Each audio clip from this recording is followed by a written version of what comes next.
in the sum of well over 5,000 or more been reported since the 40s of cattle being mutilated in our own country. That's a lot. And then if you look at Argentina, you look at Brazil, you look at the rainforest, you look at all these other places, there's been people that have been abducted and been mutilated. And some of this is going on years ago, like in the 40s and 50s. We didn't even know what laser was for surgery, but yet those type of people that, you know, that were discovered, that were mutilated, had far superior looking wounds than any doctor could do, you know, surgical. So it just lets you know that there's things going on out there. A lot of things going on, and I think it's been going on actually for maybe hundreds of years. It's just we didn't have the technology to put it out there across the world like we do today, or report as much, and there wasn't as many people seeing it. But I think it's been going on a long time. It's just now we have eyes everywhere, and people are on it. Oh, yeah. Hey, we got to get out of here for break. We'll be back in 2.5 minutes. You're listening to me, Gary, on Night Dreams Talk Radio.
You're listening to Night Dreams Talk Radio After Dark with our host, Gary Anderson.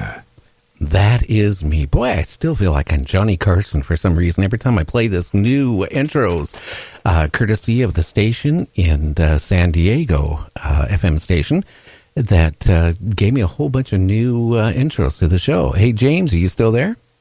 Yes, I am. How are you going? How are you doing tonight? I am doing good, and I got a couple new people up there. Close Encounter Radio. He is going to get back on doing his podcast starting Saturday of this week. He is also going to be a guest on my show, I believe, next month. So, and he's always interesting to talk to about UFOs and stuff like that. Well, let's get Tim on the line, and we can talk about, you know, the paranormal, ghosts, and UFOs, and all the strange things, even puppets, if you remember reading his bio. Yeah, I that was interesting. Looking forward to it. I got to ask some questions about that. Yeah, let's get him on.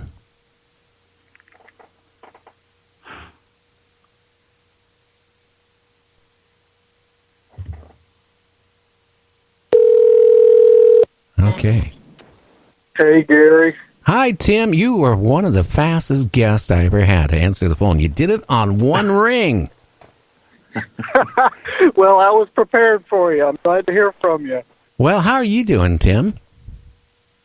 I'm pretty well. How about yourself? I am doing fantastic. Now, what area and what state do you live in, Tim? So I'm from the Charlotte area out in North Carolina, out on the East Coast. Oh, well, you know, I took a job. Now, this is many moons ago.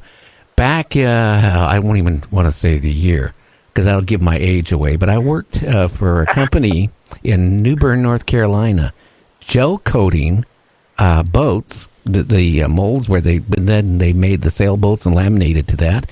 And then I would moonlight with the local police department there for a while. But my wife at the time hated North Carolina, so we didn't stay there very long. Well, I believe it was Newberry you said you were at the time? New Bern, North Carolina. New Bern. I can't say I'm familiar with New Bern, but I'd like to think it's out toward the coast. Am I right? Very close to it. I guess if I remember right, two rivers come together. And when they recruited me up here in Washington State, they told me, "Oh, you'll love it. You'll love it. It's just like the Puget Sound area because we have the bay, the ocean, the bay comes in, and it's a beautiful area up here." But when we got there, it wasn't like what the recruiter told me that it would be like. So she wasn't happy. Well, isn't that always the case? That's okay. I didn't need that marriage anyway. Oh, my goodness. Well, I tell you what, I'm kind of in a similar situation. I'm from a place called Waxhaw, North Carolina. It historically is the argued birthplace of Andrew Jackson. Uh-huh. That's sort of its claim to fame, but really what I say is it's two rows of rotting antique stores with a set of railroad tracks going through the middle. But, people tend to enjoy it, and when I tell people I'm from Waxhaw, I get a reaction like I just said, I've seen Bigfoot. It's like, oh, my God, I didn't know anybody was actually from there. Oh, wow. Well, tell everybody about yourself, Tim, and, like what you do and all that. And what do you do about these puppets, too? I was reading your bio. So I am the kind of owner, showman, purveyor of a ghost tour agency out here in North Carolina by the name of Ethereal Crack. Everybody always asks me about the name. Just to clear it up straight off the bat, I have a sort of two-pronged naming system. My original background is in playwriting. So if you kind of look at my catalog there, all of my shows have weird names that have nothing to do with the subject material. And really, I just pick a word out of the dictionary that everyone's heard, pair it with one that doesn't make sense, and bam, I've got a name. That's where the name was born. I launched it in Waxhaw, North Carolina, where I'm from, and it came to a resounding success. I originally took it as sort of a shot-in-the-dark operation. I'm going to try this out, see if it works. If it does, great. If it doesn't, act like it never happened. Worked out very well. From there, I took it to a couple more locations. It grew to Concord and Gastonia, North Carolina. Expanded even further from there to now 55 locations across North Carolina. So a pretty immense operation, to say so myself. Oh, wow. Now, on these ghost tours, what do you do on a typical ghost tour? So it changes up location by location. The way I like to describe it is somewhere where you would expect a ghost tour to be, somewhere like Charleston, Savannah, somewhere like that. You're very lucky in that it's a bit old world in that all these spots are pretty much piled on top of each other. It's a very walkable city. In Waxhaw, North Carolina, there's not much you can walk to very easily that's going to be significant for a ghost tour. So what we did was very quickly paired a downtown walking tour with a ghost tour. So it might not be that we're able to walk to the exact spot that a story occurred at, but we can walk to a spot in downtown that will at least reflect on the story. The best example I've got, according to our research and records, one of the very last, if not the very last, witch trials in the United States, if you're using the broad definition, happened in the Waxhaws region of North Carolina. So the church it occurred at is no longer standing.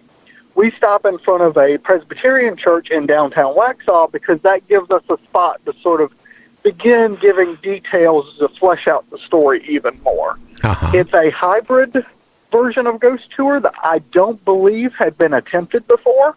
Somebody out there may know differently and can correct me, and I would welcome them to. But as far as I know, that's the first time the format's been tried, and it just seemed to work. Now, you said that was the last witch. How did they get rid of her? So I always say it could have been the last witch trial in the United States.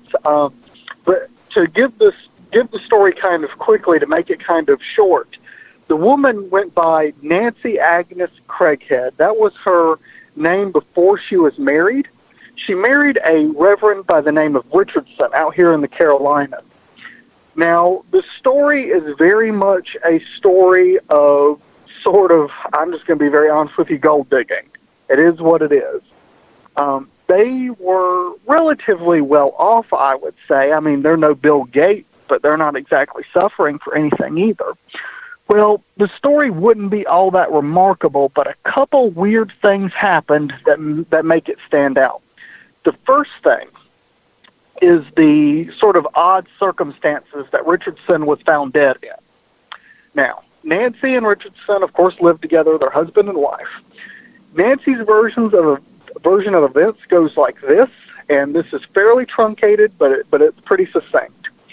Tuesday afternoon, she comes home from a quilting bee. She knows her husband's at home, but she doesn't know quite where in the house he is. So she starts going around the house looking for him. Eventually, she ends up on the second floor of the home where he has a private study. It's honestly, I could say, probably no larger than a janitor's closet. It's about enough space for a desk and a bed. This is the 1750s, by the way. Uh-huh. So she knocks on the door. She gets no response. She knocks a couple times. Again, no response. She ends up, according to her testimony, looking through the lock on the door and can see that he's kneeling on the floor, seemingly praying. So he's in praying position. She figures, okay, well, he's a minister. That's his thing. So she goes downstairs and leaves him alone. About an hour goes by. A friend of Reverend Richardson shows up. Hey, is he available? Yada, yada. Nancy goes, well, I don't know. He's upstairs. Go check. The friend goes up. And since I already gave away that he's actually dead, the friend goes up. He knocks. No response. Knocks. No response. He looks into the keyhole. And there Reverend Richardson is kneeling on the floor, seemingly praying. Now, at this point, it's not that big a deal. It could be that, he's doing his thing. It's only been 2 hours. So the friend goes downstairs. No big deal. Another hour passes by. By this point, dinner's ready. So they both go upstairs. When they arrive upstairs, they realize that he is still kneeling on the floor, seemingly praying. At this point, they panic and they break down the door. When they enter the room, they see that, as I've already said a million times, he's not alive praying. He's stone dead. He has a bridle for riding a horse tightly wrapped around his neck. Now, I've never ridden a horse, but from what people on the tours have told me, and if I understood this correctly, the bridle is the piece, to my understanding, that the horse bites on, and you can use to kind of guide the horse whichever way. So conceivably, someone could have choked him with it and killed him, or he could have done it himself. Conceivably. I don't believe that would be true. Now, remember, this is all on a Tuesday. So, it takes about a week for Reverend Richardson's body to be taken care of. It's taken care of that following Sunday, so less than a week. Now, of course, in the time between his death and his burial, the elders of the church he's over don't want word that the minister killed himself getting out to the public. You have to remember, today at some churches, that would be fairly taboo. In the 1750s, it's going to be very taboo. Uh-huh. Now, fair enough. All they say is that he died of natural causes in his study. No big deal. Pretty good way to cover it up. Nobody has to know the difference. There's no crime scene investigators at this time to go out and take a look, so they can get away with it. Now, everything would have been fine, but that Sunday when Reverend Richardson was put in the ground, Nancy had a very large hand-chiseled granite headstone brought in and placed on his burial plot. That in and of itself is totally fine. There's no standout in that. She loves her husband, wants to respect his legacy, all that sort of fun stuff. Fine. The crazy part is that within a few hours later, that exact same day, so just for sake of storytelling, we're going to say the funeral was in the morning. That afternoon, Nancy married a Mr. George Dunlap, basically one of the richest men in the Carolinas at the time. She rides off in marital bliss, leaving her husband. The dirt's not even cold on the grave yet. No. Of course, people begin to gossip. That's going to happen. That would happen even today. Now, about a year goes by. Archibald, the brother-in-law from England, shows up. going, listen, the family back in England